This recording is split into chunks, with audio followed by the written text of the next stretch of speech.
everyone's having a great day. Today I'm going to be diving into something a little bit more serious, and it might be triggering for some of you, depending if you've gone through emotional abuse yourself. But this is something that I'm really passionate about, talking about breaking the stigma and starting a conversation, because not many people will talk about this. So let's get started. Some people that know me quite well know that I've been in 2 very abusive relationships. Hi, Chris, how are you? And one was a situation where there was physical and emotional abuse. And then this other one I was in recently was just emotional abuse. He never physically hit me or anything, but either one can be just as bad. I'm not going to say that physical abuse is worse than emotional abuse, or emotional abuse is worse than physical abuse. Any sort of abuse is awful, and it doesn't matter which one that you experience. It's just really hard to go through, and we definitely need to start talking about it so people feel like they can get help. Hi, CJ, how are you? Hi, Josh. And so I just wanted to talk about some short-term and long-term effects of emotional abuse and my experience with them. So one that I definitely remember with both of my relationships is I would always feel like I'm walking on eggshells. And in case you don't know what that means, you would be very careful about what you said, how you said it, what you would do, what you would wear, just so you wouldn't trigger them or set them off. Because a lot of the time, or at least in my experience, all the fights were started because of me, or they were my fault. I decided to wear this, or I said this to them, or I said it in a derogatory tone, or I just gave them shit for something, and everything was always my fault. They never took responsibility for their own actions and their emotions. It was always my fault. Like, I always made all the fights. Another one is feeling powerless and defeated as nothing you do ever seems to be right. And there were a couple situations where I felt like this, whether they were screaming at me, we were having a fight. And a lot of people that I've dated in general are normally taller than me, bigger than me, stronger than me. And both of my exes that abused me were taller and stronger than me. So I definitely felt powerless in my ability to fight them off if I needed to, or just that I was scared that they were going to hit me or stop me from going anywhere because they were stronger than me.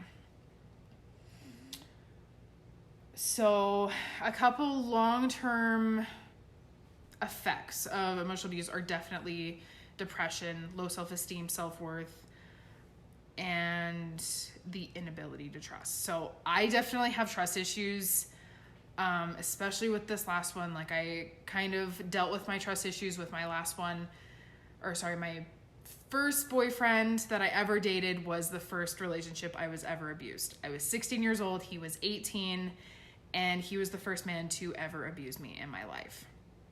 So that is something that not a lot of people know about me. Is my very first serious relationship, I was physically and emotionally abused by this man that I thought was wonderful, and I was always coming to his defense and all that shit. So it's interesting how you can be manipulated and controlled by people like that. And then they always blame everything on you when they're the ones making the manipulation and controlling behaviors and situations. Hi, Erica. How are you? So, okay. Feeling trapped and alone. I definitely felt like that. I was isolated in both of those relationships. They would make me break off friendships, not talk to people anymore. They would threaten to hurt people that were talking to me, or that they claimed to try and get me from my relationship and get in my pants or whatever, and it was really scary. I never experienced anything with substance abuse. I never really drank or did drugs or anything through both of my relationships. It's never really been an escape for me, but for others it might be. I've read so many articles or seen like TED Talks on women that experience, whether it's emotional or physical abuse, any sort of abuse, and some of them do turn to alcohol or to drugs to cope with what they've gone through. And I don't judge anyone on whatever that they do to help themselves heal. I don't have any place to judge anyone on that because I did my own thing to heal from my own processes. Hi, Colton, how are you? And something that not a lot of people talk about in abusive relationships is Stockholm Syndrome. They always associate Stockholm Syndrome with people that like kidnap you or whatever. I mean, I've seen a couple documentaries on girls. What was that girl's name? JC it was in the US somewhere. I can't remember, but the taking of JC when she was 11 years old, and then she ended up not like falling for her kidnapper, but she fell in love with him, and that's technically what Stockholm Syndrome is in different contexts. Hi, Shyla.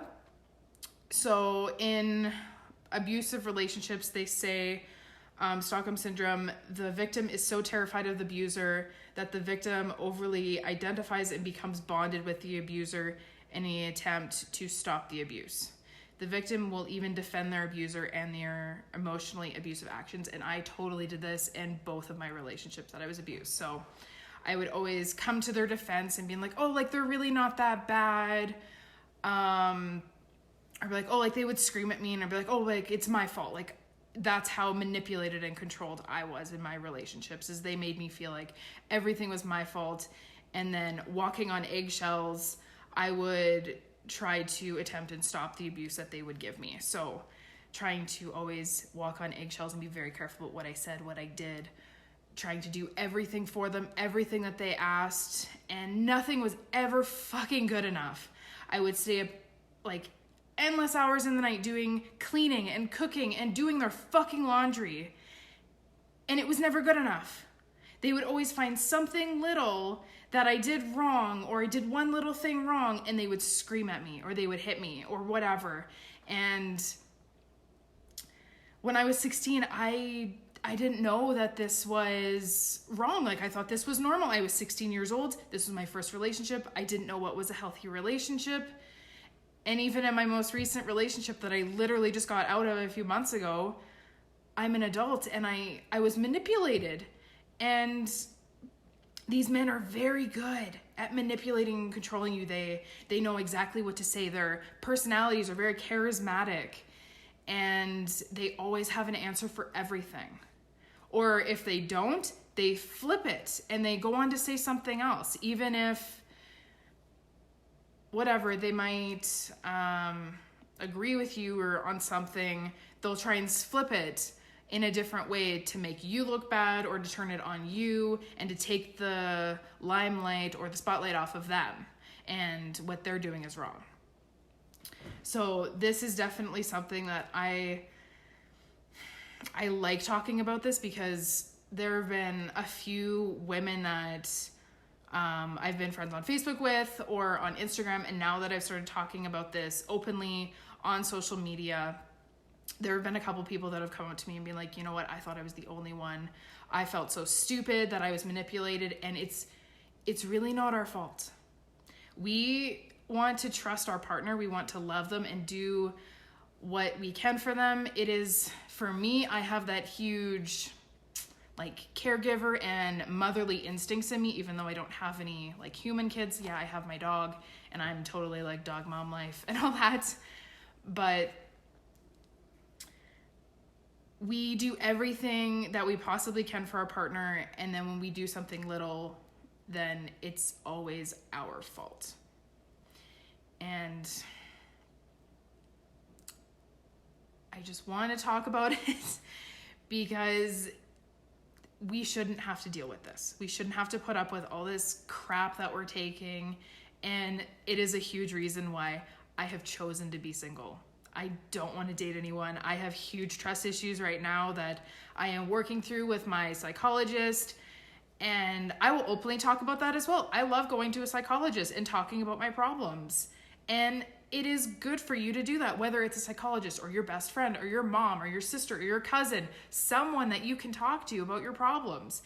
Because bottling up our feelings is really bad. I did it for years, and it made me into this very passive aggressive and angry girl. And I'm still dealing with all of that.